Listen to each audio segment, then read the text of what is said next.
entrepreneur, fearless and calm, even though both may be equally talented? What makes one couple capable of being present to each other, delight in each other's company, dissolve differences, and get back together with love? And another couple misunderstand each other, hurt each other, fight constantly, and slowly move away like two icebergs in different directions in loneliness. What makes one student focused, passionate, joyful, and vision driven, and another student equally brilliant, distracted, disinterested, addicted, and totally unhappy with life? These are puzzles you are witnessing every day in your life. Let us look at solving this puzzle. The difference between these two kinds of people is living with an enlightened mind and an unenlightened mind. In the coming weeks, let us explore the philosophical, mystical, neurobiological, and empirical dimensions of an enlightened mind and an unenlightened mind. Let us explore ways for you to be an anxiety-free entrepreneur, a connected parent, a passionate student, and an emotionally present partner.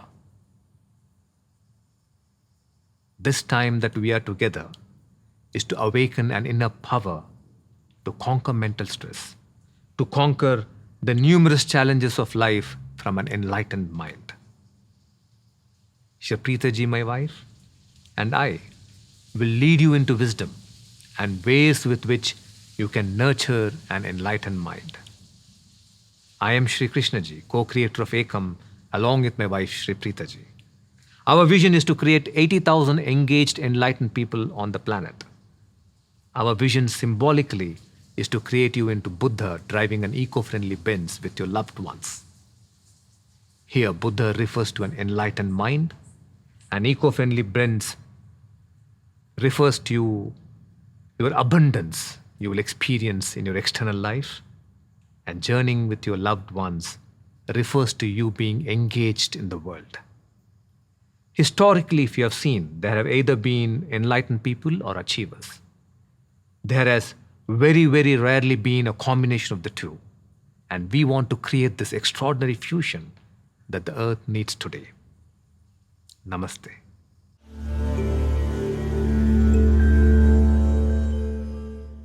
So let us go forward from here. Do you think when you're frustrated, trying to solve a technical problem or a market problem or a financial problem, your brain is in the same condition as that of Archimedes when he discovered the principle of buoyancy? No. Archimedes was in an enlightened brain state. Let us go a little bit deeper into the story.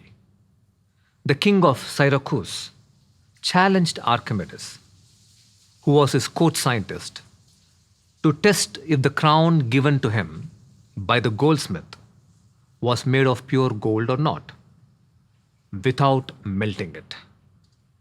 Archimedes asked for a few days to solve the problem. But whatever Archimedes did, he could not find the truth without melting the crown. And the deadline decided by the king was coming closer. He feared the king's anger. One day, as Archimedes entered the bathtub, suddenly the answer struck him as he saw his body displace a huge volume of water from the tub. He saw there is a relationship between the mass of his body and the amount of water displaced, and at once he had the insight. Using this principle, he could find out if the crown was made of pure gold or not. He was so thrilled that he could solve the problem that he ran naked on the streets shouting Eureka, meaning, I have found it. The brain state in which he saw what he could not see all those days is what I call an enlightened brain state. An enlightened mind means an enlightened brain state, and an unenlightened mind means an unenlightened brain state. Like the heart pulses so many times a minute, the brain also emits electrical impulses, which are measured in cycles per second. Do you know that when a thought flows in your mind, it is actually electricity coursing from one neuron to another? If you were to take all the electricity that is coursing in your brain and channel it, you might be able to actually light an electric bulb. Let us get back and understand the correlation between your brain and your mind. Your brain functions in 5 electrical wave patterns. Some of you know this, but I want to show you the mysterious connections between the brain waves and your mind. Keep listening with attention. On an average, most people check into their social media anything between 100 to 150 times a day. Most people live in a state of distraction and agitation, whether they're talking to someone, or doing something, working, or trying to find a solution for a problem, anything. They are in a constant state of distraction. When you are in this agitated, stressed out state of mind, your brain is in the beta brainwave mode. In beta brainwave mode, your brain is vibrating at 13 to 30 or 40 cycles a second. In this state, concentration, listening, focus, nothing is possible. You are internally in a state of noise and chaos. This state is literally called the monkey mind state. It's a mind where it's totally distracted, it's jumping up and down, and it's unable to focus or concentrate or do anything. The attention span is very, very less. The second brainwave state is alpha. This is a state where attention, focus, memory, everything is possible. When you are in this state, you become very focused and concentrated. Your efficiency increases. And if your efficiency increases, obviously your success, your achievement, everything in life will get better. In this state, your brain vibrates at 8 to 13 cycles per second. The third brainwave state is theta. In theta, the brain vibrates at 4 to 7 cycles per second. This is a brain state where intuition is possible, and this state is very, very important. In this state, your brain acts like a channel that can tune into the greater intelligence of the universe. Like what happened to Archimedes in the bathtub when he discovered the principle of buoyancy. He discovered it because he could tune into the intelligence that's present in this universe, and that tuning can only happen when you are in the theta state. The fourth brainwave state is delta. In this state, the brain vibrates at 1 to 3 cycles per second. This is usually the state of dreamless deep sleep. Of course, there are sages who can move into delta while being awake, and this is called Nirvikalpa Samadhi. Now, the fifth brainwave state is a relatively recent discovery by the scientists and is called the gamma state. In gamma state, there are 2 brain waves. One is the low gamma and the other is the high gamma. In low gamma states, you awaken to compassion and truly feeling for the other. Here, the brain cycle is around 40 to 80 cycles per second. And then you have the high gamma brainwave state. This is an extraordinary brainwave state. Here you experience powerful states of enlightenment, states of oneness, where all forms of separation ceases. In this brainwave state, millions and millions of neurons are vibrating above 80 cycles per second. Gamma is also the state where your life has sudden openings to miraculous healings in the body and also miraculous openings in life itself. That is, your challenges, your problems miraculously get solved and your life keeps moving forward and you achieve great things. And you're achieving it from a powerful inner state, a state which is like the Buddha state. So you are becoming an achiever, but your inner state is like that of the Buddha. And that's possible in the high gamma state. At ACOM, we have developed an entire mystic technology to move you from beta into other 4 brain states as you walk, as you work, as you relate, and as you live your life. It is not about being in the states only during meditation or while you're hearing to some musics that are being played on your headphones. This is about enlightened living.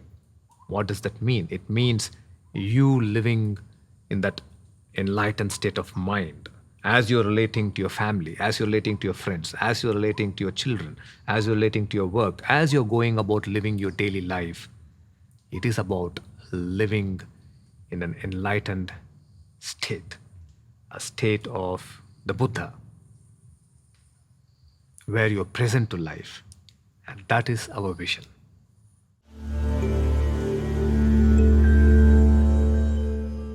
Namaste. Every human being experiences life only from two states, a stressful state or a beautiful state. There is no third state. So, what is a stressful state? A state in which you feel internally conflicted, confused. You do not know how to make decisions. You do not know whether making this decision is right or it is wrong. Whether to move forward, whether to move backwards, whether to stay where you are. All this conflict and this confusion that's happening within you. That produces tremendous amount of stress. That is a stressful state. Anger, anxiety, disappointment that things are not going as planned. Loneliness, emotional hurt in relationships, hurt with your parents, hurt with your partner, hurt with your children, hurt with your friends. That emotional stress. All these are stressful states. While a beautiful state is a pleasant experience to the mind and the body.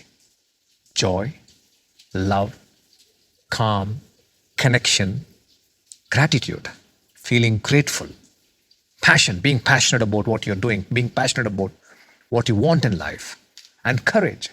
All these are beautiful states. Let me show you three fundamental differences between a stressful state and a beautiful state.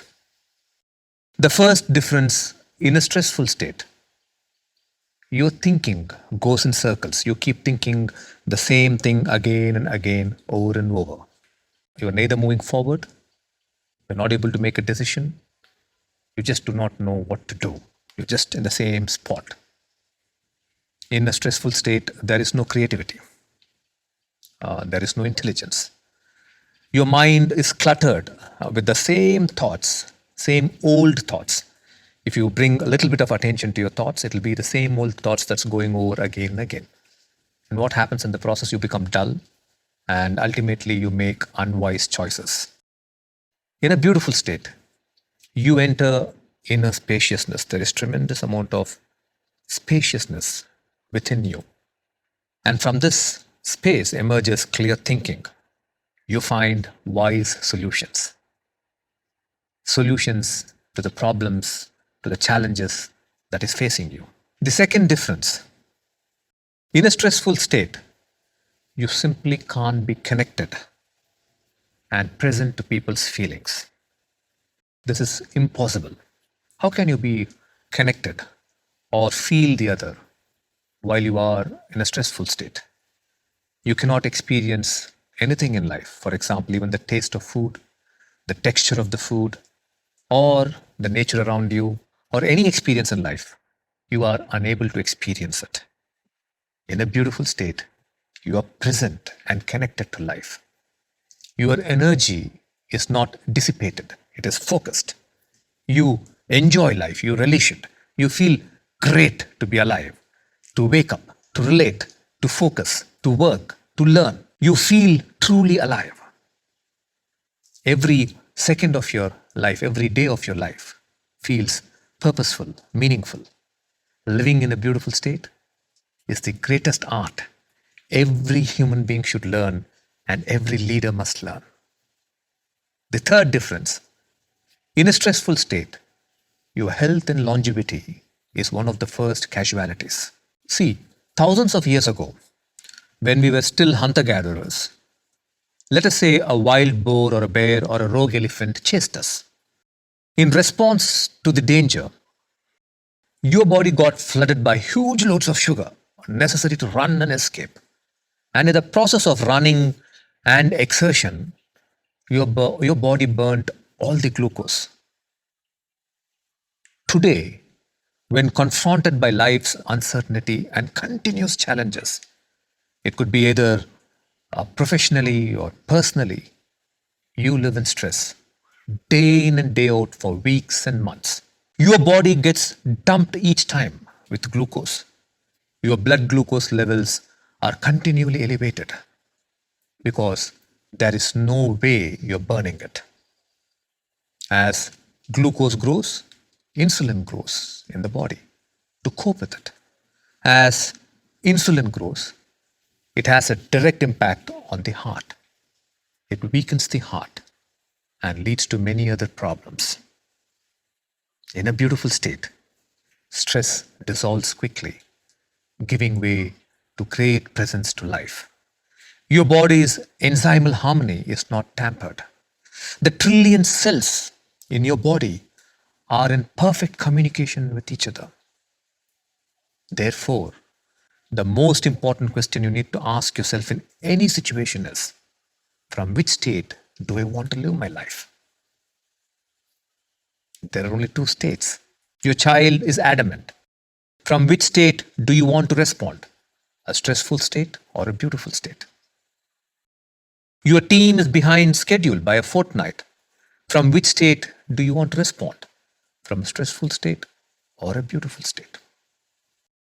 Your partner has misunderstood you. From which state do you want to respond? From a stressful state or a beautiful state? Your business did not go as expected. You are now confronting sudden challenges. You did not expect these challenges. From which state do you want to handle these challenges? From a stressful state or a beautiful state? It is your state that determines whether you will give an inferior response or an extraordinary response. Remember, from a stressful state, you could only give an inferior response. It is only from a beautiful state you can give an extraordinary response to the challenge. And depending on your responses is your destiny. Let me tell you a real life story to explain the power of your state. This is from the life of one of the CEOs who came to study with us in Ekam. He had recently been appointed as the CEO of a prestigious adventure sports gear company.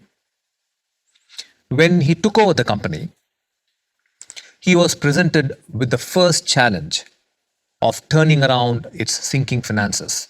The company was making lots of losses and he had to turn it around. After a particularly hard board meeting, he returned home very disturbed, very stressed out. Let me ask you a question. What is the first thing that would come up in any leader's mind to turn a company's sinking finances, to turn its losses to profits, to let go of people? Which was the conclusion he had come to. A few weeks prior to that, he and his wife had attended an Ekam retreat. His wife reminded him of the great wisdom of the beautiful state. She asked him, "You have made this decision based on company's finances and the pressure of the market. But have you brought attention to your inner state from which you're making this decision? Have you paid attention to what's happening within you? Do you have that clarity? Do you have that absolute conviction that this is the right solution? Are you in that state?" As his wife started to ask him these questions, being the CEO of the company, having great responsibility on his shoulders, he said, "Let me reflect upon it." So he sat in meditation. He made the decision of letting go of people from a stressful state of insecurity. He saw he was obsessed about saving his face in front of the board of directors. In insecurity, his mind was projecting great shame if he failed to turn the company around. His insecurity showed him only one desperate option, and that was to let go of people. As he moved deeper into meditation, the grip of insecurity loosened on him, and he moved into a beautiful state of calm and connection for all the people who now worked under him. He felt how their families would be if they lost their jobs right before Christmas. What will be the pain and suffering they will all be going through? And for all that pain and suffering, he, as the CEO of the company, would be responsible. Is there a different solution? Is there a different way to address this problem? As his beautiful state of connection grew stronger, a great solution opened up to him. He gathered all his employees and addressed them, from the smallest to the biggest. He presented the current situation, made them feel like family. He showed them that they could manage without laying off people if everyone worked together. He gave them all the vision of saving costs at every level, from packaging, distributing, storing, to showcasing. The entire company rose to the occasion. Then something magical unfolded. The market turned around, and right before Christmas, the demand skyrocketed. And because he had retained all the employees without firing them, he kept them. They could meet the demand. From then on, for the next 6 years, the company registered 20% growth until it grew to become a $600 million company. Now, this is an incredible story and an incredible possibility. But can it happen to everyone? It can happen to you. It can happen to everyone if you understood the power of the beautiful state. Please know this. When you are in stressful states, possibilities narrow down drastically and your decision-making skills go haywire. Now, stressful states belong to two categories: aggression or anxiety. When a chimpanzee in the wild is faced with uncertainty, it responds with aggression, which is states of anger, frustration, or even vengefulness. This is because in a pressured situation, the chimpanzee's brain and body releases testosterone, while its cousin, the bonobo monkey, when faced with the same uncertainty, responds with fear, which are states of stress, insecurity, anxiety, or panic. This is because in a bonobo's brain, cortisol is released in large quantities during a difficult situation. We all having descended from the same ancestral tree, we too respond from either of these two stressful states, anxiety or aggression. There are 4 kinds of stress responses you give to uncertainty. 1. You respond from anxiety and panic. 2. You respond from anger and frustration. 3. You begin with frustration and then move into anxiety. 4. You begin with anxiety and then succumb to frustration and aggression. Of course, dependent on your family culture, societal culture, your upbringing, you may either actually show your aggression and anxiety or hide it from others. But what I am talking about is your inner state. What is your inner state when confronted with challenges? Anxiety or aggression? Aggression first and anxiety later? Or anxiety first and aggression later? What is your habitual response? You may have a predisposition to one stressful state more than the other. But the first step to freedom is recognition. What is the stressful state you move into in a pressured situation? Reflect on it. Observe it. To know the state behind your decisions, actions, and words is the beginning of a great destiny.